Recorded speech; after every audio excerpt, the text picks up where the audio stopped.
Hello everyone, and in today's build we're going to be focusing around the light bowgun. This build is more inclined to fight heavy flying monsters like Kushala Daora and all of the Rathalos variants that there are in this game. I believe there are three: regular Rathalos, blue Rathalos, and silver Rathalos respectively. The main weapon we are using is going to be the Cross Blitzer 3. This weapon you can get pretty early on into Iceborne's, uh, pretty early on into the game itself, because this is just the iron ore weapon. There are probably better light bowguns out there for a Pierce build, but I went with this one so people can get it early on and help them deal with Kushala and Rathalos.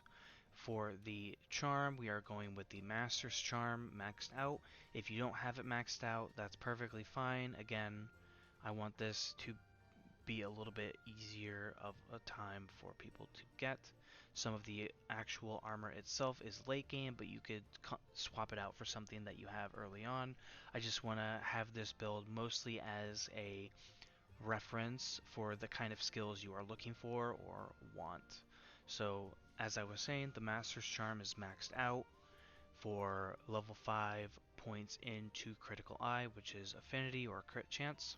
For the equipment, since this is mostly to do for the Rathalos variants, I have the Fireproof Mantle equipped and the Temporal Mantle equipped. If you are going for something like a Kushala or going against a Kushala, you could swap the Fireproof Mantle for something else. I don't really know what you'd go for.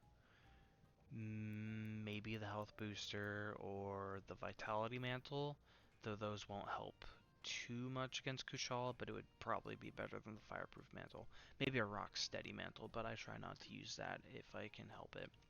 For the helmet, we are going for the Nargacuga Helm B. This is specifically for the piercing shots because this is a piercing light bowgun build. It also gives us some pretty good decoration slots. For the chest piece, we are going for the Silver Soul Male B. This is Silver Rathalos' chest piece. You could probably put in something else. This one I just felt like putting in because of the double points into crit boost, because as a ranged weapon you are highly incentivized to hit weak spots like the face or the tail or the feet in Bonbro's case, and I believe Anjanath as well. So 2 points into crit boost just makes our crits hit for 35% extra damage, which is just a big damage increase. Our crit chance only reaches 45%, but you could probably get it a little bit higher if you sacrifice some attack. For the gloves, we have the Kaiser Van Braces B. This is for a weakness exploit skill. This means when we hit weak spots, we also hit for an extra 10% affinity, which brings our crit chance from 55 to 65. And if you hit a wounded point spot on the monster, one that you use with the Clutch Claw, you hit for an additional 5%. So if you use it on a weak spot, you go from 65 to 70% crit chance. If you do it on just a regular wounded part, it goes from 55 to 45 to 60. Excuse me. I think I did all that math wrong because I assumed it was at 50. That's my bad.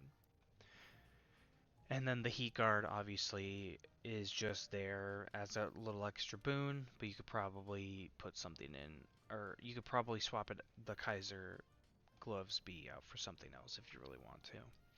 The Wrath Soul Coil A is Blue Rathalos's Alpha waist piece. We are mostly taking this for the piercing shot part, but the windproof also helps as well, because again, this build is tailored towards fighting monsters that fly a lot, like Kushala and Rathalos, and they also create a lot of wind pressure. And then lastly, we are using the Jan Garuga Greaves B. This in tandem excuse me. This in tandem with the Master's Charm maxed out gives us a full critical eye skill tree, as you can see, because with the Master's Charm level 5, we are only missing 2 points, and that is exactly what these greaves give us. For the decorations themselves, we have 2 points of attack boost into the Cross Blitzer itself. This is to help us get our base attack as high as we possibly can. Then we have a Sheath Expert Jewel. Wait, excuse me. I could swap that out for something else. Probably an attack. Let's do Slider Attack, so we help raise our crit chance a little bit more when we do sliding attacks. So Affinity Slider increases our affinity by 30% after we slide down a hill or something like it. So our crit chance from just using this would go from 45 to 75, I believe. I'm pretty bad at math, so bear with me on that one. It's no, it should be 75. Yeah. And then next we have a regular attack boost jewel. This is to help max out the attack boost skill tree. Next we have Stone Thrower and Attack Boost. The Slinger capacity isn't something we're actively going for. We're mostly doing this for the attack boost. If you have an attack boost jewel with another combo that you like a little bit more, please feel free to use said combo jewel. Next we have a Crisis and Attack Boost. This is mostly so when we are afflicted by poison or fire, and I believe Dragon Element works with this as well. We have increased evasion, and it reduces our stamina depletion. But this, again, is mostly for the extra point and attack boost. Next, we have a Shaver Jewel, or the Clutch Claw Boost Jewel.